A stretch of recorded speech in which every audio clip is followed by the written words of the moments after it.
سائنسدان پریشان ہے کہ بجلی کی تیز رفتاری سے کوئی سفر انسان کر سکتا ہے کہ نہیں کر سکتا۔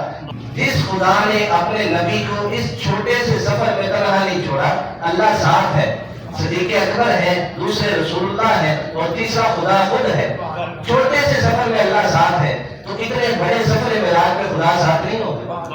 وَإِذَا غَرَبَتْ تَقْرِضُهُمْ ذَاتَ الشِّمَالِ، اور جب سورج غروب ہوتا تھا دوسری طرف سے ادھر بھی ایک روشن دان تھا غار کے اندر، وہاں سے بھی وہ شعائیں آتی تھی، روشنی آتی تھی، ان کے جسم کو وہ جو ضرورت تھی ان کی وہ پوری ہوتی رہتی۔ یاجوج ماجوج قومیں روزانہ وہ دیوار توڑنے کی کوشش کرتی ہیں، اس میں سوراخ کرنے کی کوشش کرتی ہیں۔ الحمدللہ آج ہم نے قرآن کے 15 پارے یہ مکمل جو آدھا قرآن ہے ہم نے تراویح میں سن لیا۔ سبحان اللہ۔ بڑا ہی مزیدار آج کے ٹاپک ہے ہمارے، اور کل سورۃ النحل ہم نے شروع کی تھی جس کا مطلب ہے شہد کی مکھی۔ آج اس کا اختتام ہوا۔ کل اس کے بارے میں بتایا تھا کہ اللہ عز و جل نے اس سورت میں اپنی نعمتوں کا بڑا ذکر کیا ہے۔ انہوں نے چند ایک آپ کو بتائی تھی۔ پانی کو دیکھ لیں کتنی بڑی نعمت ہے، شہد کی مکھی جو رس نکالتی ہے، گائے ہے، یہ بھیڑ بکریاں جو اللہ نے ہمارے لیے حلال قرار دی ہیں۔ غیر مسلموں کو دیکھیں نا، سور کھاتے ہیں جس کو اللہ عز و جل نے سراپا غلاظت قرار دیا ہے اور حرام قرار دیا ہے۔ اور اگر دیکھا جائے اس کو میڈیکلی تو سور کے گوشت میں جتنی چربی ہے نا اور جتنی وہ انسان کی طبیعت میں سستی ڈالتا ہے، اس کے مقابلے میں جو اللہ نے حلال جانور قرار دیے ہیں ان میں جو چستی ہے اور جو ان سے توانائی ملتی ہے اس کا کمپیریزن کر کے دیکھیں کہ اسلام انسان کی صحت کا کتنا خیال رکھتا ہے۔ ظاہر ہے جب آپ ایک چیز کو بنائیں گے، اپنے ہاتھوں سے بنائیں گے، اس کو پرورش اس کی کریں گے، اس کی بچپن سے لے کر جوانی تک دیکھ بھال کریں گے، تو کون ایسا کرے گا کہ اس کو ایسی چیزوں کی طرف لگائے جو اس کا نقصان کرے گی؟ اللہ ہمیں پیدا کرتا ہے، اللہ ہمیں بچپن سے ماں کے پیٹ سے ہمیں غذا دینا شروع کرتا ہے، مرنے تک ہمیں کھلاتا پلاتا ہے، تو اللہ ہمارا نقصان چاہے گا؟ اللہ تو کفار کو کہتا ہے کہ تم بھی اسلام قبول کرو تاکہ تم جہنم میں نہ جاؤ۔ یہ اللہ کی رحمت ہے۔ اللہ عز و جل نے فرعون کو، نمرود کو ساری زندگی ڈھیل دی۔ فرعون جو کہتا تھا انا ربکم الاعلی کہ میں سب سے بڑا خدا، اللہ نے اس کو اس کی موت تک اللہ نے ڈھیل دی، اس کو کبھی سر میں درد نہیں ہوا، کبھی تکلیف نہیں پہنچی۔ لیکن جب اللہ نے اس رسی کو کھینچا، جب اس کو غرق فرمایا، غرق ہونے سے پہلے وہ کہتا رہا کہ میں موسیٰ کے رب پر ایمان لاتا ہوں، اللہ نے کہا نہیں، اب بڑی دیر ہوگی، اب سودے دیکھ کر نہیں کیے جاتے، جنت کا سودا کبھی بھی دیکھ کر نہیں کیا جاتا۔ یہ ایمان بالغیب ہے جو اللہ کے نبی نے ہمیں فرما دیا کہ ان چیزوں پر ایمان لاؤ، ہم بغیر دیکھے سمعنا و اطعنا، سنتے بھی ہیں، ایمان بھی رکھتے ہیں۔ جو 15واں پارہ ہے، اللہ عز و جل نے اس میں، آپ نے بڑے بڑے ادارے دیکھے ہوں گے جو آپ کو سیریں کرواتے ہیں، لیکن ایک ادارہ یہ بھی ہے جس نے اپنے جلیل القدر نبی کو، حضرت محمد مصطفیٰ صلی اللہ تعالیٰ علیہ وآلہ وسلم کو ایسی سیر کرائی جو قیامت تک کوئی دوسرا نہیں کر سکتا، اور حضور سے پہلے بھی کبھی کسی نے نہیں کی۔ سائنسدان پریشان ہے کہ بجلی کی تیز رفتاری سے کوئی سفر انسان کر سکتا ہے کہ نہیں کر سکتا۔ قرآن پڑھے، اللہ عز و جل نے 1450 سال پہلے اپنے نبی کو براق پہ سفر کروایا۔ قرآن کے بتانے کا مقصد یہ ہے کہ عربی میں برق کہتے ہیں بجلی کو، عربی میں برق کہتے ہیں بجلی کو، یعنی جو سائنسدان تحقیق کرتے ہیں نا کہ اسپیڈ آف لائٹ سے کوئی بندہ سفر کر سکتا ہے کہ نہیں کر سکتا، اللہ کے نبی نے اس بجلی کی تیز رفتاری کو ملٹیپل کر کے سواری کا نام رکھا براق، یعنی بجلیاں، اور اس پہ اللہ نے سفر کروایا اپنے نبی کو۔ ایسا سفر کہ حضور فرماتے ہیں جس سواری پر میں سوار تھا میری نگاہ آگے جہاں تک جاتی وہاں اس سواری کے اگلے 2 قدم ہوتے، اور جہاں پیچھے نگاہ جاتی اس کے پچھلے 2 قدم وہاں ہوتے۔ اتنی تیز رفتاری سے وہ سواری نے سفر کیا۔ اب یہاں کچھ کہتے ہیں کہ اللہ کے نبی نے اپنے پاس بلایا تھا خواب میں۔ بھائی خواب میں اگر بلایا ہوتا تو اللہ عز و جل یہ بات اسرا کا لفظ کیوں استعمال کرتا؟ سیر کروائی، سیر تو وجود کو کروائی جاتی ہے نا، خواب میں تو ہوتا تو کہہ رہا تھا خواب دکھائی۔ اب اللہ کے نبی نے یہ سیر فرمائی تو کہتے ہیں اللہ ساتھ نہیں تھا، اللہ کے پاس جا کے ملاقات کی۔ اور بیوقوفوں تمہیں کیا پتا ملاقات کی لذت کیا ہوتی ہے؟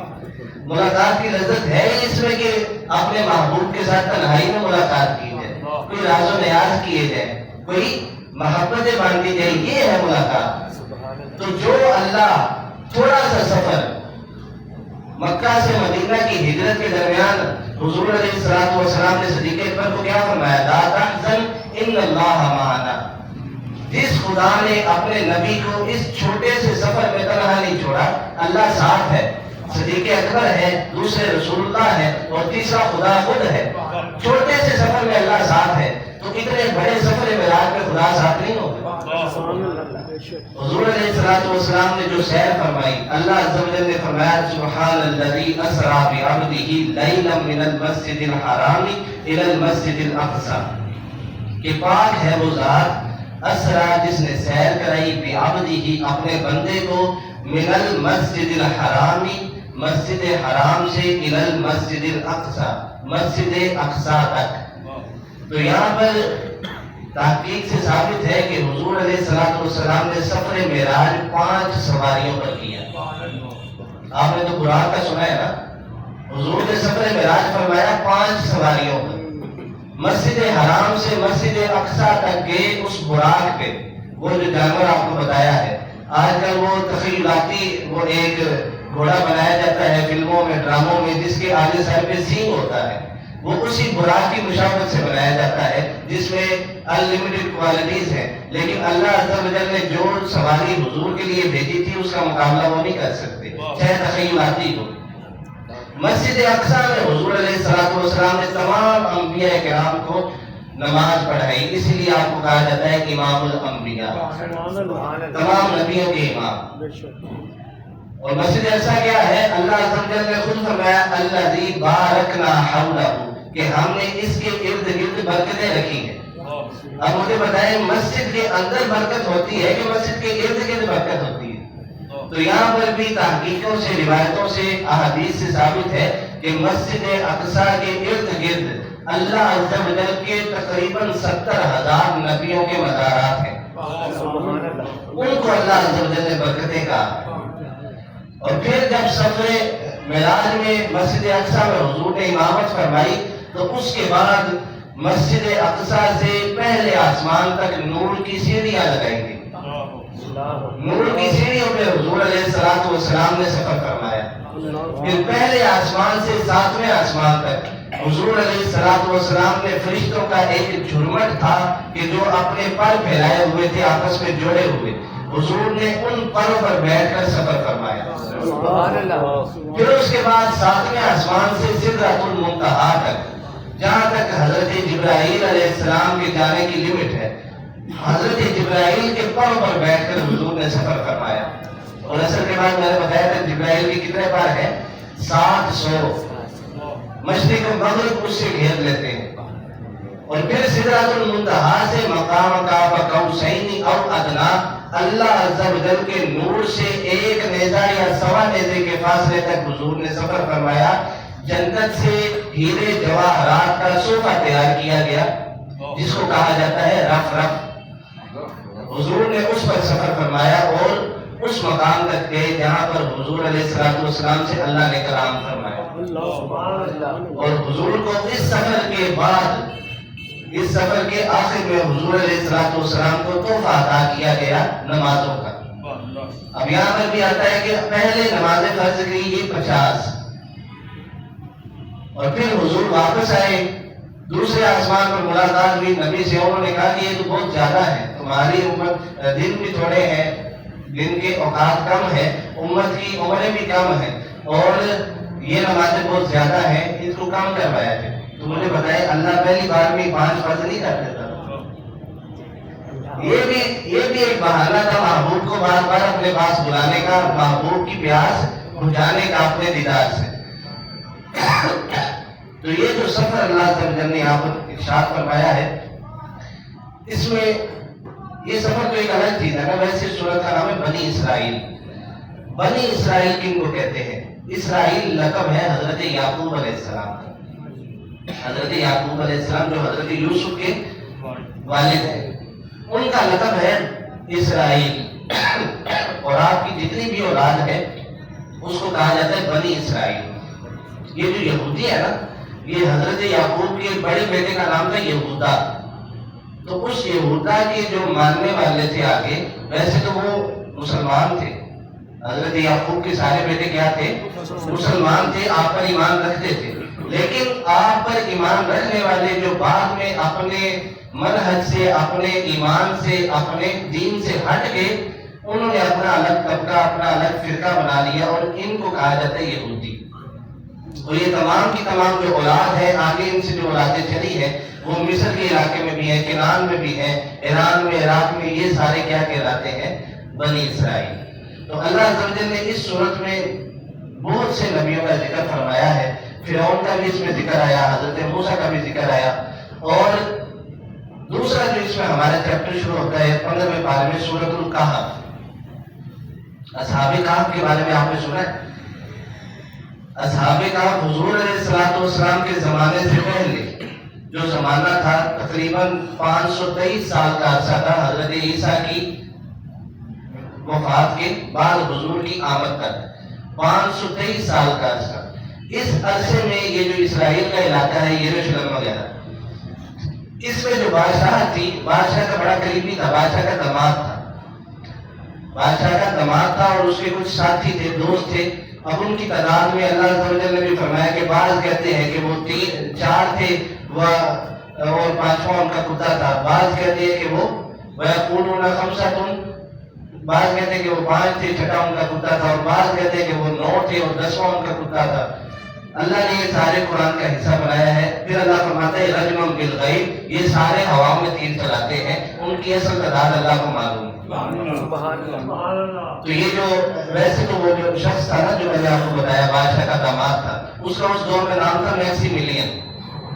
اس دور کی زبان میں اس کا نام میکسیمیلین تھا۔ اس نے اپنے ساتھیوں کے ساتھ مل کے اللہ عز و جل پر، اللہ عز و جل کا جو دیا ہوا دین ہے، اسلام ہے، وہ قبول کیا، ایمان لے آئے، اور پھر ظلم و ستم سے بچنے کے لیے انہوں نے اپنے اس علاقے سے ہجرت کی، سارا پروٹوکول چھوڑ دیا، بادشاہ کا داماد ہے، سارا پروٹوکول چھوڑ کے اللہ کی راہ میں نکل پڑے، اور ایک غار میں گئے۔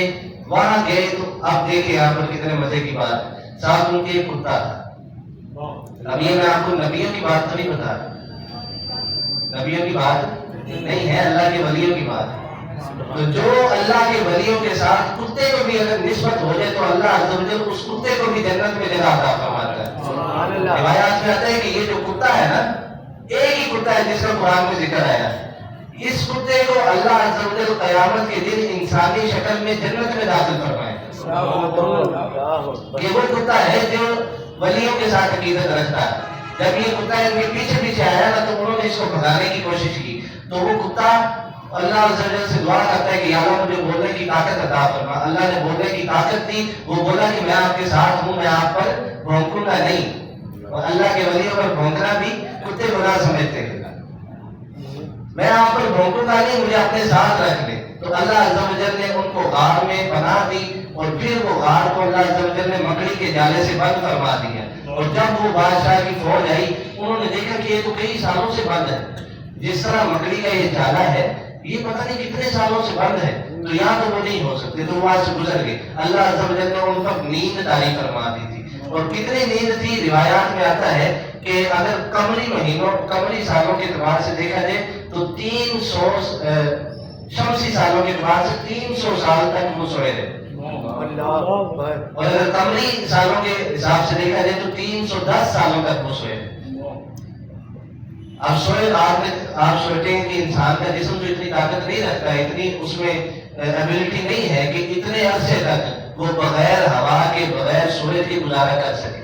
ایک پشاور میں 2-3 سال پہلے ایک واقعہ پیش آیا تھا کہ ایک والد نے اپنی بیٹی کو پیدا ہونے سے لے کر اس کی جوانی تک گھر سے باہر نہیں جانے دیے، تو اس کو ایسی اسکن کی بیماری لگی کہ 18 یا 19 سال کی عمر میں وہ اس کا وصال ہو گیا۔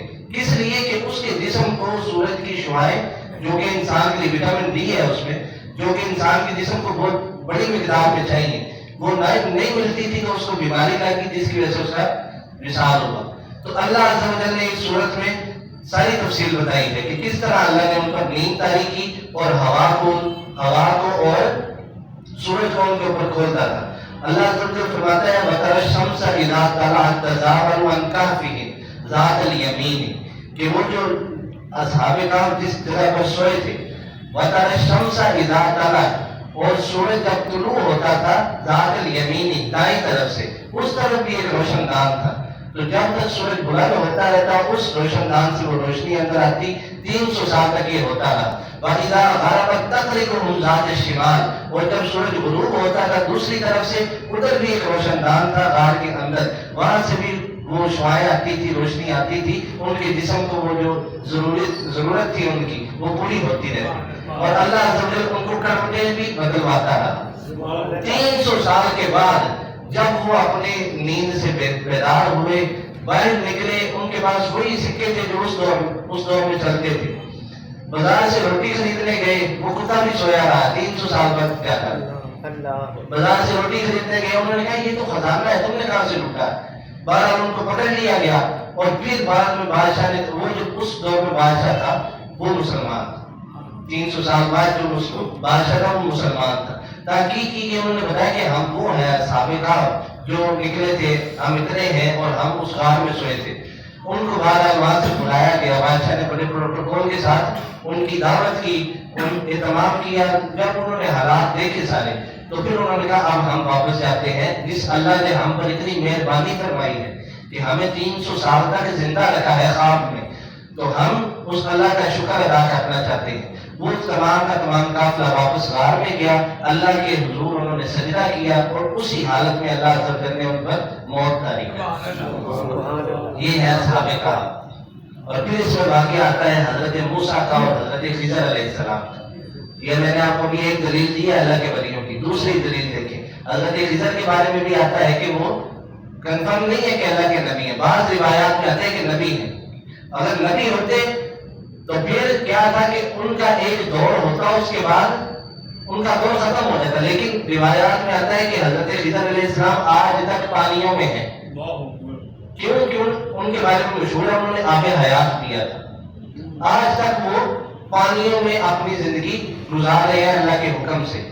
اللہ نے حضرت موسیٰ علیہ السلام سے ان کی ملاقات کروائی اور وہ ملاقات کس طرح ہوئی کہ حضرت موسیٰ علیہ السلام سے ایک شخص نے پوچھا کہ کیا آپ سے بڑا بھی کوئی عالم اس وقت دنیا میں ہے؟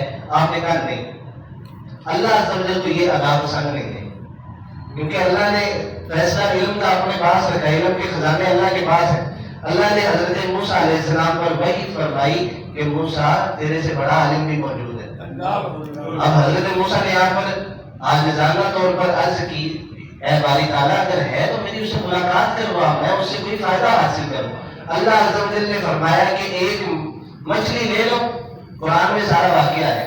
ایک مچھلی لے لو اس کو اپنی طرف سے جیسے بھونتے ہیں اس کو بھون لو کھانے کے لیے اور سفر شروع کرو سمندر میں جہاں جہاں کر وہ ستارہ نشانیاں بتائی کہ ایک ستارہ آئے گا اس وقت ادھر جا کر تم نے رک جانا ہے. وہاں پر تمہاری حضرت خضر سے ملاقات ہوگی.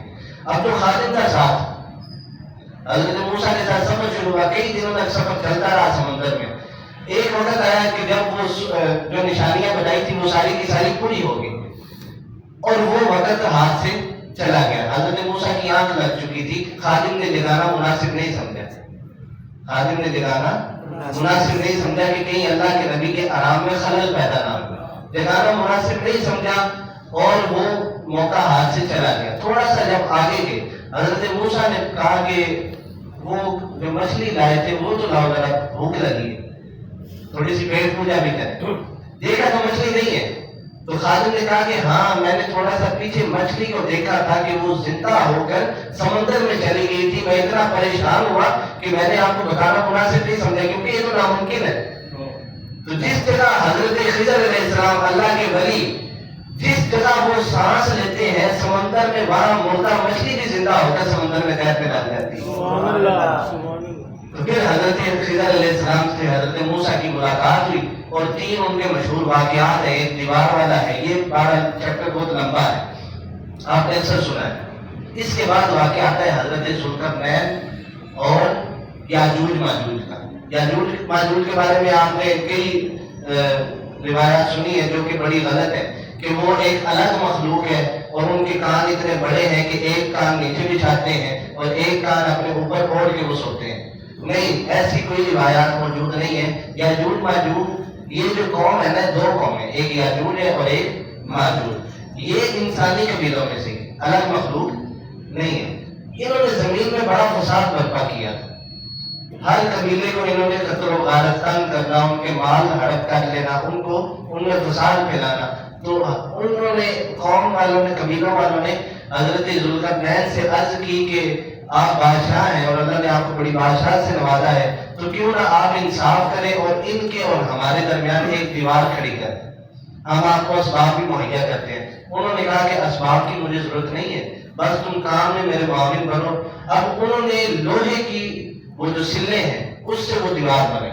دو پہاڑوں کے درمیان جو جگہ تھی، لوہے کی سلوں سے دیوار بنائی، پھر تانبے کو پگھلا کر پوری دیوار پر ڈال دی. اتنی مضبوط دیوار بنے اور قیامت تک وہ جو یاجوج ماجوج قوم ہے وہ اس دیوار کو نہیں توڑ سکتی. حضرت ذوالقرنین نے پھر اعلان فرمایا کہ یہ اللہ کی مضبوطی اس میں شامل ہے اور جب تک اللہ کا حکم ہوگا یہ دیوار برقرار رہے گی. اور حدیث مبارکہ میں آتا ہے کہ یہ دیوار جو ہے یاجوج ماجوج قومیں روزانہ وہ دیوار توڑنے کی کوشش کرتی ہیں، اس میں سوراخ کرنے کی کوشش کرتی ہیں، لیکن جب آخری سرا آنے لگتا ہے تو ان کا سردار کہتا ہے کہ ہم کل یہ دوبارہ کھدائی کریں گے، آج بس ختم کر دو، آرام کرو.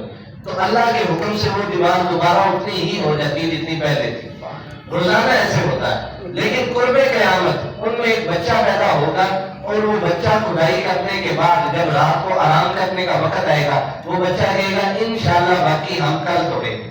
تو اللہ کے حکم سے وہ دیوار انشاءاللہ کہنے کی برکت سے اگلے دن اتنی ہی رہے گی جتنی پچھلے دن چھوڑی تھی. اور پھر وہ باہر آئیں گے، زمین میں وہ فساد برپا کریں گے، قتل و غارت کریں گے، پھر اللہ عز و جل ان سب کے سب کو ہلاک فرما دے گا. انشاءاللہ کی کتنی برکت ہے. دیکھیں یہ جو سورۃ الکہف ہے نا، مکہ والوں نے حضور علیہ السلام سے دریافت کیا تھا کہ آپ ہمیں اصحاب کہف کے بارے میں بتائیں.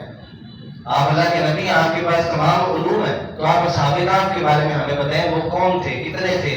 تو پھر حضور نے کہا میں آپ کو کل بتاؤں گا، لیکن حضور نے ساتھ انشاءاللہ نہیں کہا.